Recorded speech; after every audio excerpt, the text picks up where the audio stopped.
我問你，咁如果你嘅現任問佢勁啲定係你嘅前度勁啲？但係你前度勁啲，你點答？我仆街，我會同佢講話，我唔想講大話，我淨係咁樣講。我試過，但係咁樣講咗，係啊，就係咁樣，就咁樣答咯，即係我咁樣答咯。唔係，但係呢啲時候女人就要扮蠢啊！呢啲時候女人要識得揀時候扮蠢。我唔會嘅。嚇，B B 就係最叻嘅，B B 咧係最叻。Hello， 大家好，歡迎翻嚟今集嘅情感百科，我係你哋嘅主持人 Tammy， 我哋今集仲有蘇根、阿東，仲有我哋嘅嘉賓 Coco，Hello，可唔可以介紹下自己啊？我啱啱又喺加拿大飛翻嚟啦，上次同你合作完，今次又翻嚟啦，跟住可能7月又翻嚟啦。好感謝你俾我上嚟玩啦。咁我本身係做空姐啦，喺外國係做開 KOL，咁而家喺香港都有拍片啦。咁我本身講英文嘅，咁所以中文有陣時唔係好順，就希望大家幫我翻譯。我哋今日有翻譯嘅，係阿東會幫你翻譯㗎啦。有我揾佢個翻譯年糕啊，碟舌啊，好，咁今日咧，我哋嘅話題咧就係 red flag， 大家知唔知咩叫 red flag 咧？紅旗係，咁係代表啲咩啊？國內一個好出名嘅車廠，係啊，國家元首會坐嘅。咩嚟㗎？你都唔知而家 Gen Z 話 red 係咩 flag 解釋嘅我可唔可以試下解釋啊？係但係其實我中文係最差嗰個嚟喎，我哋咁裏邊。紅旗應該係即係我哋外國覺得某一個人嘅特徵係你注到就應該唔好繼續發生戀情。係啦，就係咁樣解釋嘅。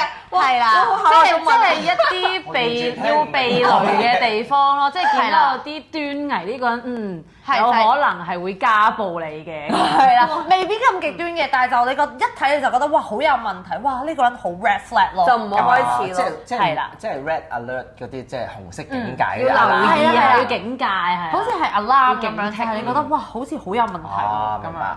好，大家有冇覺得有遇過一啲最 red flag 嘅行為咧？異性相處，我有啊，係我覺得如果一個男仔咧同你講話，我以前啲女朋友個個都唔好㗎，好有問題嘅癲啊，即係個個都唔好咧，我會覺得，咦，係咪佢人有問題？係咪 black mouth 佢啲 ex？即係俾貓貓同佢覺得點解個個女仔都係癲嘅？係咪佢有？係咪佢令我啲女仔癲咧？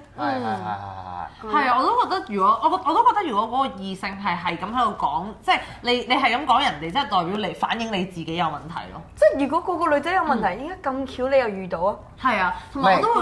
Coco 唔係講緊 bad mouth 啊，係講緊啲人就話佢哋咁多個有問題嘅 ex 嘅共通點係咩？係你啊嘛，我明啊，我明啊，哦係，即係嗰個人可能未必即係未必反省到自己嘅問題，其實有問題嗰係佢。我覺得好大 red flag，一聽到就已經係打咩？你覺得咧？ Red flag 有好多嘅喎可以，但係我覺得一個人冇 sense 嘅話，其實你就會知道都係一個幾大嘅 red flag。個冇 sense 嘅意思可能係講嘢好大聲。你唔好講 Tammy 啦。唔係啊，你唔好咁話阿東啦，真係佢唔想㗎。唔識睇場合咯，即係我哋呢啲場合係要。仲繼續講 Tammy 啊！你而家你。唔係啊，我哋呢啲場合，我錯，我唔識睇場合，我錯。我哋呢啲場合可以大聲，即係我意思係話點好難講喎，但係就係嗰一刻你就 sense 到，即係當你個直覺已經響起警鐘嘅時候，就係一啲 red flag 咯。其實我都明嘅，因為咧 red flag 其實有好多，但係如果你要諗起嘅話咧，我哋今日其實都有個 list 係我哋網民講咗有10大 red flag 行為係大家一見到就即刻要走夾唔唞嘅，咁我哋可以一齊 go through 下嘅。咁第一個咧就係投票最高嘅就係 over controlling 過度嘅控制欲啊！大家有冇遇過啲過度控制欲嘅另一半啊？可能我就係嗰個，所以靜咗。嗱冇乜喎，但係又真係。我自己暫時諗唔到嘅，但係我有啲 friend 啦，即係 friend 同我講話啊，個男朋友唔俾佢着短裙出街啊，即係唔俾佢着某啲衫啊，同邊個出去要報道啊，跟住或者佢同好多人出去都唔俾咁樣咯。係啊，我都覺得係開始限制你某啲行為係令你唔舒服咯。但係限制都分好多種㗎嘛，即係例如佢有啲壞習慣，例如食煙飲酒嗰啲酗酒啊。係啦，講粗口我都講嘅，先冇所謂。但係如果係一啲好唔好嘅壞習慣，嗰啲又叫唔叫 controlling 咧？我諗呢個你太極端啦，即係佢吸毒啊、劈友啊嗰啲就嘅珍惜生命啦，叫佢。係啦，佢就係行走嘅 red flag。封印咗啊！封印咗。呢度都有寫嘅，例如隨時要求每1分鐘都要報備啦，限制你社交、穿着或者交友自由。我覺得限制社交呢個好恐怖。我限制交友自由都好，因為我之前有個韓國嘅 ex 咧，我真係試過，可能我每個月淨係出4次街，咁唔係即係我比較少，我宅女嚟嘅，即係我當你本身係每個月出4次街，係本身4次，咁但係嗰4次裏邊咧有1次係同男仔出嘅，跟住佢就話，佢就同我講佢話。我真係好希望你咧，平時出街咧，唔係淨係約男仔咯。但係我係可能嗰次出約男仔1次啫喎。我明嘅，有啲人咧係唔 OK 啲伴侶自己同異性單獨相處，你哋 O 唔 OK 啊？睇下我了解佢同嗰個男仔係咪真係好 friend 啊，識到係咩關係？或者如果我都識過嘅，我都見過嘅，咁我會 OK 嘅。但係如果你話無端殺出一個阿強話要同佢出街，咁我就會有少少唔舒服。我覺得 make sense 嘅，係嘅。但係你頭先嗰個講過，會唔會涉及到民族性咧？大韓民族嘅男人係咪你認識嘅係咪都係擴張分多啲嘅？因為我之前嗰個咧，佢唔識廣東話㗎，講喎。唔係因為其實真係好睇嘅。我覺得普遍我自己拍過係韓國同台灣多啦，因為我喺加拿大住嘅。咁韓國係比較 toxic 啲嘅。咁但係咧，我發覺新一代嘅韓國人咧係好好多嘅。即係我近呢幾年識嗰啲咧係好好多。即係唔好同啲老一輩嘅。即係以前啲係差啲嘅，但係最近都 OK 嘅。哦，真係冇咁大男人係咪？冇㗎啦，冇㗎啦。但係都係有啲 toxic 嘅。因為咧都有研究指咧，就係話控制行為咧係親密關係暴力嘅先兆咯。暴力係咪真係家暴啊？真係講緊。係啊，就可能呢個就係有少 indication 啫，佢其實就係想開始越嚟越 control 得多你咁樣咯。哦，你哋3位女士有冇試過，即係有啲男仔唔小心，即係唔好講家暴啦，喐手少少推撞。真未試過。我有喎，我未試過。咁你點處理啊？都係個韓國人，但我唔想，因為我唔想講好似韓國人都係咁，真係唔係嘅。係個別例子，真係咁巧嘅，佢直情推我，跟住我撞到埋埲牆，跟住咁巧個門柄撞咗條腰咯，跟住到而家因為我跳鋼管舞嘅，我係教嘅，但係到而家有陣時鋼管舞某一啲位咧，我都會爛㗎。即係但係其實都好係咯，佢其實都傷害咗你㗎喎。係有啊，入咗院㗎。唔係，其實真係咧，男人一喐手咧就唔使諗㗎啦，佢控制唔到自己嘅 rage 咧，佢係唔得㗎，好危險啊呢啲。但係我唔想講係真係個個韓國人，佢真係個別。唔係覺得個個人啦，都唔係淨係男人嘅，同埋女人都會家暴男人都會啊嘅。同埋呢單嘢係佢之前都有，即係佢都會就係限制我同男人出去啊，即係同一個人啊，係同一個人嚟㗎。即係限制同男人出去，限制着衫啊，跟住喺佢推我之前咧，有陣時我哋嘈交咧，佢都係一拳咁打落埲牆度啊，咁嗰啲嘢。驚啊呢啲。跟住好大力咁好差喎閂個車門啊。唔係，所以其實就印證咗佢呢一個講法咯，就係如果佢喺行為上佢會 control 你嘅社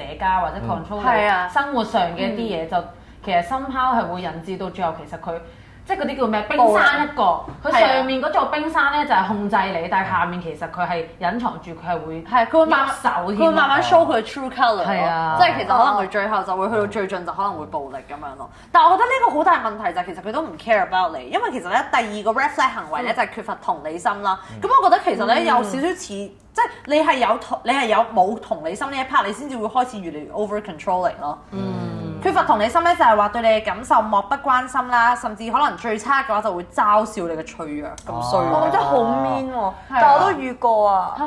唔係你而家即刻睇下你有幾多個你 checklist 你 tick 俾我睇。唔係有啊！真係我唔知點解啦。哇！即係我頭先話啲 rap 係一個男仔嗰啲 ex， 而家好似我咁。咦？你咪變咗？唔係啦，我有好嘅 ex 嘅，我有好嘅 ex 嘅，即係但係咁巧好嘅好好，差嘅好差。你一啖砂糖一啖。真係咯。但係係咯，我試過嗰陣時唔係好耐一個月，因為我已經知道瀨嘢即刻係 cut 嘅，就係好短時間咧，佢會成日揾到啲弱點嚟講咯。例如咧，body shame 你仲有得 body shame？唔係啊，我而家諗唔到呢，佢會講咯，即係我頭先我哋成班人出去嘅時候咧，你咁樣講嘅唔係幾好，但其實冇人留意到㗎，即係會嗌你。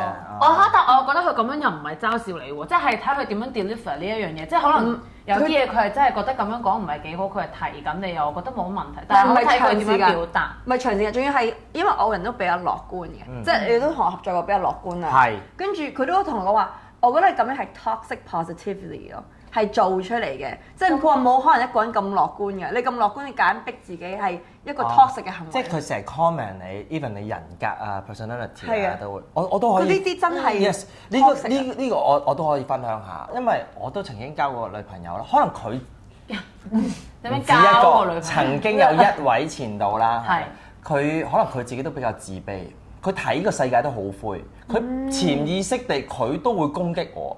你咁唔掂啦！你唔好啊！哇，你好瘦啊！點解我唔中意拖住你隻手啊？咁佢直情咁樣講到出口喎。但係可能佢對自己都係咁樣，咁我覺得我唔 OK 啊，因為佢好唔顧你感受。係啊，好冇同理心啊，同埋佢原來我問翻係啊，我對所有 ex 我都係咁樣㗎，咁就好唔開心所以咯。就變咗 X 咯。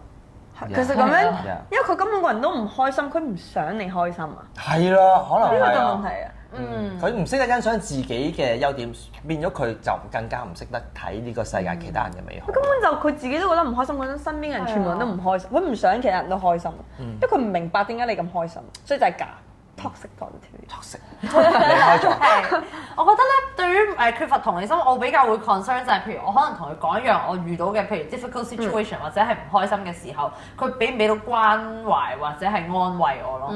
即係譬如可能佢真係完全 relate 唔到，或者係佢完全安慰唔到嘅話，咁我就覺得佢可能對於呢啲情況底下佢好冇同理心，佢根本就即係佢可能會 care 自己多過 care 我咯，所以佢先會覺得啊，佢自己係 big up，佢自己即係 ego 好係大咯，ego 好 strong，係啦，係啊，個 pride 好 strong，佢就會未必有能力去 care about 你咯，佢係好 self-centered 咯，好多自我中心，係啊好自我。今集要好多翻譯啊！係幫緊你，幫緊你。係啦。好，第三個 red flag 行為咧就係財政不透明或者過度索取。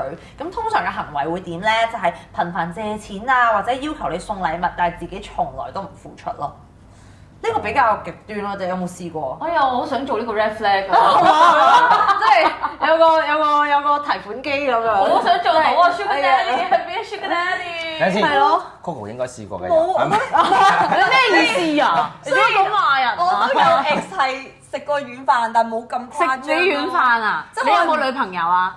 ？O K 嘅女仔，其實我女仔好 O K 啊，我男同女都 O K。咁我食軟飯嗰單係。即係我唔知好，但冇咁嚴重咯。即係可能有陣時出下街咁俾錢食飯，唔係我俾咁樣咯。即係但係冇咁，即係都感覺上好明顯有啲嘢，但係唔係話好誇張。我覺得如果係好，唉死我都想講英文添。總之好 frequency 嗰啲好密，好成日都要問你要你俾錢或者買禮物嗰啲，就好似有啲問題咯，真係。留意下自己咪俾人收咗冰凍。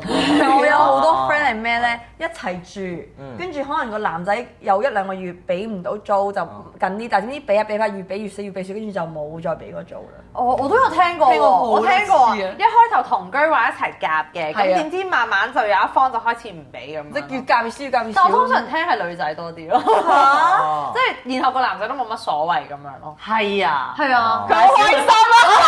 我都覺得好開心啊！係啊，行走嘅 red flag 啊，男仔介紹你識咁樣，係咯。但係我覺得財務不透明呢一樣嘢應該要去到真係關係好後期，你哋可能真係係啊要 proceed further，可能要結婚或者買樓先至。點為之財務透明咧？即係話我今個月有幾多人工咁樣啊？即係我覺得好奇怪早講。我覺得係真係另一個 stage 嚟嘅，即係唔可以叫 red flag 咯。我都覺得即係譬如你講 red flag 應該係你仲初步關係，你都仲係大家探我覺得索緊㗎嘛相處之間嘅時候發現嘅一啲唔舒服嘅位咯，相處係咯。即係我覺得唯一都係咯，即係可能頭先交租嗰度啊，又或者樓買嘢樓係咯係咯，又或者都係可能出街食飯成日都唔俾錢，咁會有啲問題。我醒起咧，我曾經有個男朋友咧，佢唔肯同我講幾多錢人工咯。即係其實我冇要求問嘅，咁但係因為之前咁啱以前嘅，我問你哋啊，你哋會唔會同伴侶互相知道大家幾多錢人工㗎？我諗我會好後期先知，我都有一個係從來冇講過嘅。哦係咪啊？因為我自己咧以前係一直即係我冇主動問啦，但係通常啲人都會day 下就會講嘅。然後有一任咧係從來都唔同我講嘅。咦，我想知要 date 幾耐先應該講咧？但係通常咧，我個例子係男仔主動講多啲嘅。通常但係幾耐咧？即係會你哋點講咧？即係食食下飯，我今個月有幾多 K 咁樣。唔係，但係因為我以前啲男朋友全部即係都係翻一啲工啊嘛，所以係好穩定嘅收入嚟㗎。即係唔似我哋譬如可能係每個月唔同嘅話。今集又要講啦，啲新嚟嘅觀眾咧，唔知 Tammy 係好有錢㗎。係啊，唔係 OK。但係我覺得咧，點解我會突然之間醒起呢個 red flag 咧？就係因為我有同啲 friend 講，咁啲 friend 就問我男朋友啦，跟住唔係問我男朋友啲嘢，我就話我唔知佢幾多錢人工㗎。嗰陣時講緊已經拍咗一段時間㗎啦。佢就話幾耐係一段？可能年零2年。哇，咁真係有啲咩喎？但係我係啊都試過拍過我覺得 OK 年一年冇，即係佢未必會完全講，但係佢都會有啲位透露下俾我知啊。唔係我係咯，我都係有啲位會笑咯透露下，咁即係可能會俾我睇佢個 investment 大概有幾多咁，但係佢又冇講揾幾多，即係少少，真係好。係咯，即係會有咯。我明啊，所以我就諗啊，係咪 red flag 咧？但係因為我係唔係喎 not until 我個 friend 問我，我先覺得咦，好似有啲奇怪咁樣。我覺得我唔會特登同佢講，喂，我揾幾多錢個月冇。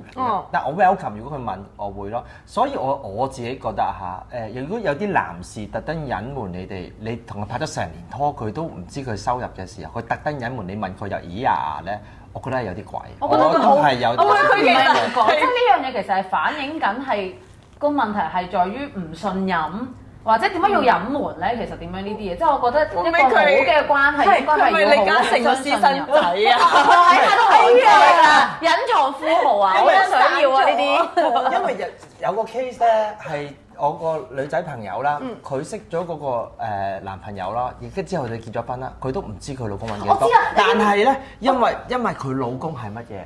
係會無端端喺出邊賭錢，無端端會贏咗10幾萬，無端端又會輸10幾萬嗰啲。所以頭先我話嗰個唔肯公開嗰個男士咧，就反映到佢個收入來源可能都唔係一啲係有啲正規，係有啲怪，係啲唔乾淨，係撈偏嘅係啦，或者係咁咯。所以呢一個就係 red flag 嗰個原因，有冇危險性啊？呢個男人。唔係，但係我覺得其實咧，嗰啲 red 唔 red flag 咧，其實就好睇你將唔將佢視為一個 red flag。咁即係可能即係我係大家姐嚟，我覺得可以有咩問題啫？咁我都好偏㗎啦，我都好偏㗎啦啦。咁但係我覺得佢需要大家就要認清楚嗰樣嘢係乜嘢咯。唔係咁，我哋即係呢個係個警號，咁但係你可以 ignore 個警號㗎嘛。唔係但係我都好想知究竟應該幾時先至會透露人工呢樣嘢？我仲喺度諗緊，我好想知啊！大家覺得咧？即係拍到邊一個位先會唔係，我講？覺得係年幾兩年都唔知，好似有真係有啲係啦誇張嘅。又唔可以 exactly 話我幾多月幾嘅就夠幾多日鐘你要講你幾多人工啊？今日3個月你要講啦，幾錢人工咁樣？我覺得係 pair 唔同嘅，即係 individually 你哋嗰同埋 pair 你哋相處係點因為樣？我以前真係全部都唔知㗎，你明唔明啊？所以我明啊，因為你唔會問噶嘛，一定係你主動講我先聽㗎啫嘛。我明啊，我明啊，係啊，係啊，係啊。我大概會知知地咯，但係係咯就同埋因為我係有講嘅咯，即係因為唔係，即係就覺得我講咗你做咩唔講？係啊，係咯。咁即係幾多啊？而家講啦。我哋就去到第4個 point 啦，就係極端情緒化，即係上一秒仲係好甜蜜，下一秒就好暴躁，下一秒就好暴躁，如履薄冰咁樣。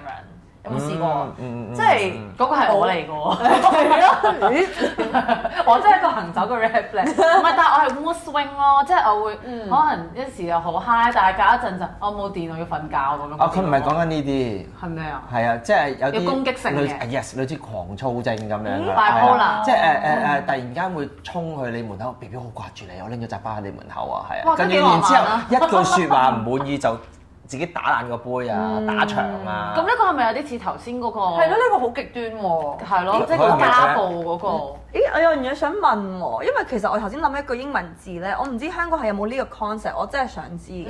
咁我哋外國有個 concept 叫 love bombing，哦，即係總之一嚟了咧就不停同佢講話，你真係好好聽，你好靚，但係你係我遇過最好嘅女仔，我從來冇諗過遇到個咁嘅女仔。跟住突然間你哋甜蜜咗啦，一齊咗啦，穩定咗啦，跟住就開始有啲即係唔知其實真係嘲笑你嘅弱點啊！點解你咁樣啊個人？即係點解你平時咁樣講嘢，就可以咁樣 flip 咯。我覺得呢個呢個算唔 phrase 算係咯，我覺得其實可能你關呢個 phrase 咯，即係可能係無論上一秒可能即上一個 phrase 咧都仲係好愛你嘅，但係下一秒就即刻有少少係咪熱臉貼在冷屁股啊？大家有冇聽過呢個字啊？有。係啊，旁邊晒中文即係我當你嘅係寶，你當我係草。係啦係啦。但係香港有冇呢個 concept 㗎？因為我哥同一個 friend 傾啦，冇跟住我諗香港就係咯冇話一個咁樣嘅 terms 去 label 啊，呢個係 love bombing，但係佢通常都會講話啲男仔溝女通常啦，但係即係通常男仔溝女溝到手咧就會冇之前咁好啊，即係以前成日做嗰啲嘢咧做得好足嘅，溝到手咧可能過咗熱戀期咧就乜鳩都唔理啊，是但啦咁樣。但係頭先你講緊個 love bombing 係嗰個phase 嗰個階段性㗎嘛。其實佢都係仲啲機心再重過嘅，因為我覺得你頭先咁講咧，都係我當男仔想追你，追到佢懶啫，即係 whatever 啦。但係佢嗰個係有少少機心嘅，即係佢將你捧到上天，然之後就踩翻你落去。點解要咁咧？但係係一個係真係有啲咁樣嘅人。即係 manipulative 咯，係咯，即係令到你即係 PUA 玩弄你於手掌之中咁樣咯。即係 PUA 嚟咯。係，但係堅嘅喎，即係我想問係有個 timing 嘅問題啊！你講緊係前期後期咁樣啊嘛，但係而家呢我哋講緊呢個 point 係好 fluctuate 啊，佢每日都變喎，係咪咁嘅意思咧？係啊，我都覺得係咯。呢個咧潛在問題係邊緣人性格咯，即係或者未處理嘅 traumatise 咗嘅問題咯。佢一日有10幾個情緒俾你。我覺得可能係你缺乏安全感。即係通常都係，因為咧，我覺得其實好多人都有講過咧，就係咧，你上一手留落嚟嘅問題，你自己處理翻，你令到自己嘅心態 healthy 啲，你先去揾下一手。如果唔係，你下一手要處理翻你上一個問題嘅一啲 trauma 嘅話，其實好唔 fair 咯。但係好難㗎喎。即係例如，即係我攞自己嚟做一個例子，就係我對上嗰個關係分得唔好嘛，即係對方偷食，即係都一段時間。開名啦，係時候。唉，過咗好耐啦，唔講啦。咁但係我純粹想講翻呢一個，即係我 kind of 係 traumatise 咗啦，所以會令到好難進入另一段關係。但係有時有啲嘢唔係真係日子過咗，你就算你點樣 self healing 都好啦，有啲嘢就係過唔到噶嘛。即係做完手術，你個啦啦就係喺度，咁我就係有笪啦咯。咁係咪就代表我未完全好翻咧？都唔係啊，只不過有笪啦啫嘛。但係你要揾到一個人係願意接受你呢笪啦。但係我覺得如果你仲係情緒極端化嘅話，就真係咁真係好唔 ready 啦，你就未愈合咯，你個 scar 係啊，係咯。好，第五咧就係貶低或者係玩笑式嘅侮辱或者係 insult。咁我覺得哇，其實我覺得好差，我好唔接受呢個。我覺得係連住嘅，其實我覺得係唔 respectful 咯。其實全部都連住㗎。係咯係咯，即係佢可能會有陣時會我都有試過朋友係咁嘅，即係譬如話你其實你好肥㗎喎，你仲食咁多嘢，咁樣同個女朋友講咯。即係可能有少少 body shame 佢。好 mean 咯。係啊。我覺得睇情況咧，有時輕度嘅係一種情趣嚟嘅。但係如果係其實即係當你唔了解，即係例如即係你可能對方即係個女朋友，可能佢係好 care 嘅，而你又攞呢啲嘢嚟開玩笑嘅話，咁似乎係唔係對段關係好咯？所以我覺得 after all 就係你就係要 make sure 你哋個關係即係個信任去到邊咧，你對對方嘅了解有幾多，先至可以做咧有啲嘢。我正正就想講，我有 pair 朋友佢哋就係咁樣，即係可能男士呢度要提醒大家啦。可能我哋有陣時真係隨口噏咁樣嘅。你仲食？你又話減肥？係啊係啊，呢啲即係可能佢好 casual 咁樣講嘅，但係哇嗰個女仔係嬲到爆炸，因為唔止一次佢係咁，佢係壓力肥嗰一隻係啦，即係係啊，你唔 concern 我個 mentally 嗰個健康，你仲喺度咁樣笑，即係女仔會咁樣覺得，就係呢啲 case。即係我自己覺得啦，即係我喺香港即係遇到個男仔即係拍拖啦，同外國嘅 ABC 比咧，我發覺呢啲情況喺香港係多嘅喎。跟住我一直諗咗，我唔明點解啦。然之後我發覺可能因為香港家長或者教育啊，係好少會讚人㗎。係㗎。所以其實可能佢關心你仲食，但係會變咗佢咁樣表達方式比較差。我覺得香港人咧普遍個文化咧都係中意串下揶揄你啊，或者係 mean 下你去，即係呢樣嘢係一樣好普遍同好 casual 嘅嘢，即係 making fun of something。去令到成件事好似 chill 啲啊，開心啲。但係我同啲 ABC 拍拖咁樣係唔 OK 嘅，係係即散㗎啦，係係即刻唔係話哎呀我而家發你脾氣你冚翻我係即散㗎啦，咁樣係絕對唔 OK 嘅。所以我覺得要睇情況。好有趣，頭先 Coco 帶出咗文化個差異都有唔同喎。你可唔可以又講下即係你同外國人交手嘅經驗？有啲乜嘢係西方世界會覺得係 bad 嘅咧？嗱咁我本身係未試過同鬼仔拍拖嘅 ，surprisingly，但我係有同 ABC 拍拖，即係外國出世嘅華人啦。咁有咩唔同啊？咁我覺得例如 red，淨係講 red flag 嘅話，我覺得淨係呢樣讚美呢樣都已經係啦，即係個隨口噏嘅嘢啦。而我覺得有好多香港可能覺得係照顧你嘅行為，喺外國會係覺得係 controlling 咯。即係例如好似頭先我衣着話啊，唔想你着咁短條裙，其實可能個出發點係費事我女朋友俾人睇視，我關心你啫。咁但係喺外國會覺得我嘅衣着我嘅 body 做咩你去管？哦，即係如果一講就會好嚴重㗎啦。即係咁又唔係話好嚴重，但係會係 red flag 咯。即係我哋講好似哎呀你仲唔瞓？你早啲瞓啦！你做嘢，我覺得你做咩管我？係我明啊，所以係咯，關你咩事啫？我幾時瞓？即係如果未喺一齊嘅話，但係喺香港佢可能話佢好關心我啊，即係佢會提我瞓覺咁樣。哦，會有咯。咁我想問一個 case，如果外國嘅時候個伴侶病咗，會點樣處理咧？多數外國人 chicken soup 叫你食藥咯。叫最多 Uber 約俾你咯。會叫佢飲熱即係水。因為香港嗰啲唔會就又會24小時喺隔離陪住佢啊，好擔心有啲亂咁得閒嘅，唔會㗎你翻工啦。咁係咯就係多咗啦，對於外最多係國人嚟講。係 Uber 約佢屋企俾我咯，即係你有冇藥啊？我 drop 多啲藥俾你啊，即係我 Uber 啲藥俾你，我今日做。哦，係咯明白明白。未必會，我都發覺係有差嘅，因為我之前交過一個香港男朋友啦，咁同翻我 friend 講啲行為，我啲 friend 話吓，佢咁黐身咁乜乜，但係其實我明白佢嘅出發點唔係咁，所以我 OK 咯。但係喺外國嚟講就會覺得 like he's so clingy，he's so controlling，he's too much 咁樣咯。但係我想問咧，譬如如果你同唔同男朋友一齊嘅話咧，你會唔會有陣時唔小心就會講咗之前其他男朋友嘅事啊？叫錯名啊！啊！因為咧，我哋其實下一個咧就係過度提及前度咯。哦但係我成日覺得咧，如果你拍得多幾次拖咧，其實你好容易就會唔小心講。呢個係我個 red flag 咯。唔係，但我唔係係啊我唔係唔小心講，可能我會淨講話哦，之前人都同我個 ex 咁樣咁，因為即係可能因為我拍拖，可能我同一個 ex 一齊3年咁樣，咁我真係3年好多回憶都係佢噶嘛，即係好似我嗰次去旅行真係同佢，我又唔想講話同個 friend，咁其實都知㗎啦，係啊咁咪講我之前同我 ex 嗰間幾好笑。咁啊，其實係睇你講個過度嗰個定義係邊啫？點為之過度先？即係每日都會講下，咁樣真係有啲誇張咯。咁不如揾翻你個 ex 拍拖啦。嗱，難得 Coco 喺度，我哋底線啲啊，咩叫底線啲啊？即係個 boundary，我哋就係 P 放開個 PG 18+啲啊係啦。係你想講咩啊？ sexual 上邊，你介唔介意同 ex 分享？即係唔係不同現任分享個 ex 嗰啲嘢？啊，即係嗰個 ex 大唔大碌啊？唔係，始終哇呢個 position 我唔得啊！之前我係玩開呢只㗎咁樣咯。咁我唔會咁講嘅，但係直接話唔得咪得咯，使乜講話同個係 ex 咯。啊？但係如果佢問我，咁你真係問我，我又咁我會答咯，但係我好少會男仔問我咯。乜男仔咁樣講都唔 make sense 啊！我同之前唔係或者你咧中意會唔會做呢一個 position 嘅，唔所以我係或者想同你做翻呢個 position 你會唔會咁樣啊提出我咁會開心啲？咁咪講咯，咁你唔使講同個 ex 噶嘛。但係一定係 ex 我啦。會唔會我會咁樣，我會咁樣，我中意呢個姿勢咯。其實夠㗎啦，即係唔需要話乜嘢。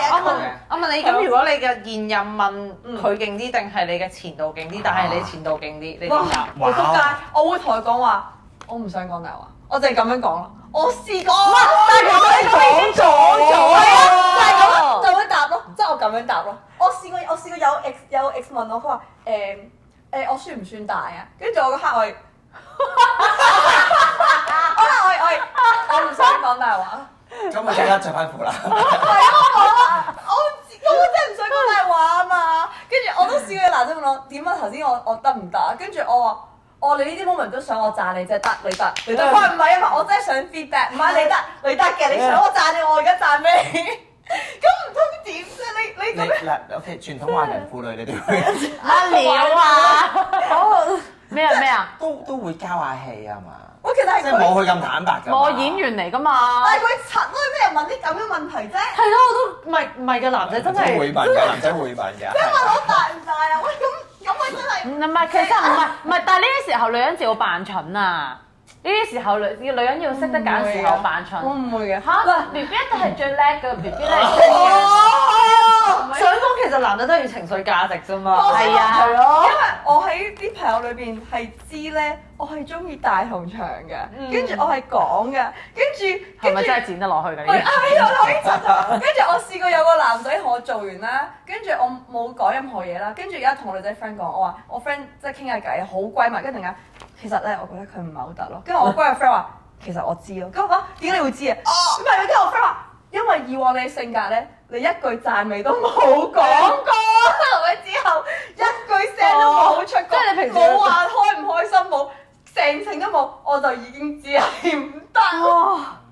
即係我覺得有陣時好彩你啲係唔識聽廣東話。即刻個個都好驚，係咪講緊我？係咪講緊我？唔係啊，因為我試過係真係，如果係得，我都會女仔自己圍咗都會傾話咁樣噶嘛，即係 OK 開心咁樣。但係我一句嘢都冇講過咯。咁所以我啲 friend 就已經知道，哦，係唔得嘅。好，我哋翻返啲刺激呢個話題啦，吹到好遠。黃標啦，唔好意思，唔好意思，唔好意思。好，我哋翻返去親子台啦，好，係下一個好啊 item，我哋下一個咧就係講社交媒體嘅可疑行為。大家有冇遇過另一半有社交媒體嘅可疑行為？點為啲社交媒體可以？咩啲人唔係話啲男仔 follow 好多大波妹就係個 red flag 嚟嘅？我覺得係喎呢一個。係咪大波妹嘅係女咯？你有冇？攞 IG 出嚟睇，佢 follow 仔我幫我嘅。唱 Coco 算嘛？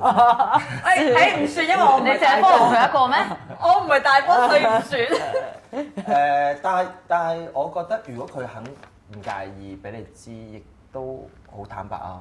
嚇！但係其實咧呢一度就唔係淨係話 following 嗰啲大波妹嘅，佢係講緊最緊要係你隱瞞戀情，即係例如可能你會唔 post 你嘅女朋友上網啊，或者有其他再 shady 啲咧，就係可能頻繁咁樣私信異性，或者係 delete 你個 chat record。delete 呢一個就已經一個好大嘅 red flag 啦，即係如果你係啦咁見得光講無聊嘢啊嗰啲，做咩要 delete 啫？但係 delete 你捉唔到㗎，係啊，捉唔到。捉唔到咁但係如果你捉到佢 delete 咁就拜拜。拜拜咯。係但係我覺得即係唔 post 對方咧，我都覺得而家好似係普遍啲嘅，因為好似有翻私人空間。而家好似係興有一個講法，就係低調就唔高調地拍拖咯。係咯，即係呢個有個講法，唔記得咗個 terms 叫咩啦，就總之就係要 offline 嘅戀情。你但係我覺得你係咪啊？你咁樣講咗出嚟，我哋就唔 offline 㗎啦，BB。但係咧，我覺得譬如可能我哋啲咁樣嘅即係public 嘅 account 就話啫，咁但係如果 private 嗰啲嘅話都唔公開，我會覺得有啲奇怪。都係嘅。咁如果佢本身 private，可能佢真係本身個人都 private 咧，你明唔明啊？所以佢就我 Tammy 講法就係，即係如果你唔係啲咩公眾人物啊 KOL，但係又咁唔公開或者係咁隱密就唔想 po 相嘅話，可能係一個 red flag。因為我有朋友咧，咁佢 date 過一個男朋友咧，就係佢個男朋友成日都 post 嘢上 IG 嘅，但係就係唔 post 佢咯。咁佢就覺得好唔 OK 咯。咁之後咧就都發現佢可能都真係 IG 度有好多其他 DM 嘅女仔。哦，呢個真係唔得，呢個真係好唔得。即係我估嗰樣嘢就係咧，如果嗰個人佢本身唔係啲咩公眾人物啊，但係佢都唔願意 post 自己女朋友嘅話咧，呢一個都係一個 red flag 嚟嘅咯。係啊，即係如果你成日 post 其他嘢，但係你就係唔想 post 啊！我有聽過有個朋友嘅講法就係話，佢唔想改變佢個排版嘅 aesthetic 啊。好。跟住然之後咧，我個 friend 信咗咯。佢話：哦係嘅，又真係可能要諗一諗個排版嘅。咁你咪諗到我哋個 aesthetic 可以放上 IG 咯。係我都試過，有個男人同我講話，我而家 so far 拍啲相都係我自己 solo 啊，突然間擺張合照好奇怪。係啊，你係覺得我好奇怪啊，定係覺得 post 合照好奇怪？唔係，見過最鬼嘅就係有個女仔 even 佢結婚，佢晒佢結婚係冇佢老公出現。哦，我真係見過。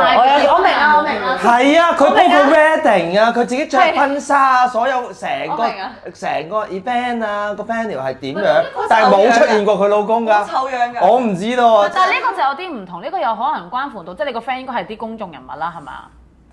唔係嘅，好醜樣㗎。好嗰我唔知喎，真係。因為冇見到冇佢 post 佢經營佢係好靚女嗰啲嚟嘅，即係係好多宅男 follower，但係佢又唔係公眾人物嚟嘅，但係唔知即係咪 KOL 咯？但係又唔係喎，佢又唔係靠呢行為生嘅喎，都係佢只不過係一個好靚嘅女仔。我即係想維持呢個網絡嘅形象就唔 post，咁我覺得都唔出奇，但係要睇下佢另一半都唔 OK。但係佢已經有啲話另一半係唔中意上鏡嘅，可能呢係啊係啊，有可能佢係呢一種咯。因為我有啲 friend 另一半係我唔想上鏡嘅，特別你有人 follow 啲咧，我覺得可能我又覺得好奇怪。唔係咁呢個就已經唔同啦，因為可能 on day one 嗰個人已經唔想對方 post 佢咯，而唔係想但係對方不能夠 post，呢個係兩樣嘢嚟嘅。同埋我覺得即係我哋講緊雙重標準啦，我覺得無論係 post 唔 post 咧，雙重標準係任何時候都係一個 red flag，任何一樣嘢。呢個係最大鑊嘅，我覺得。但係咧，我唔知，我覺得呢個 red flag 我有。係啊，我明係啊。唔係，但係其實呢個雙重標準係好吊詭呢樣嘢，你點為之公平咧？點為之單一標準咧？例如咁屌你男女就係唔同㗎啦，俾俾例子男女平等嗰啲冇可能㗎喎。嗱，例如鬧交嘅時候，我 expect other 即係佢 be a bigger person 去體諒我多少少，但係其實同時我知道我都可以 be that bigger person 去體諒佢多啲咯。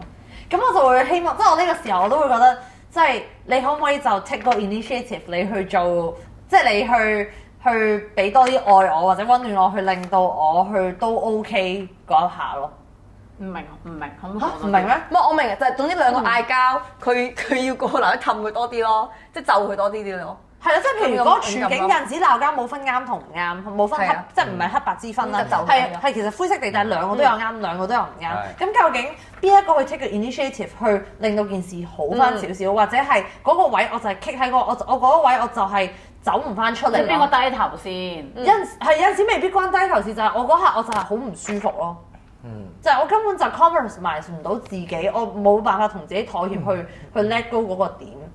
可能對方都有佢 let go 唔到個點嘅。咁如果兩個人僵持落去，咁點咧？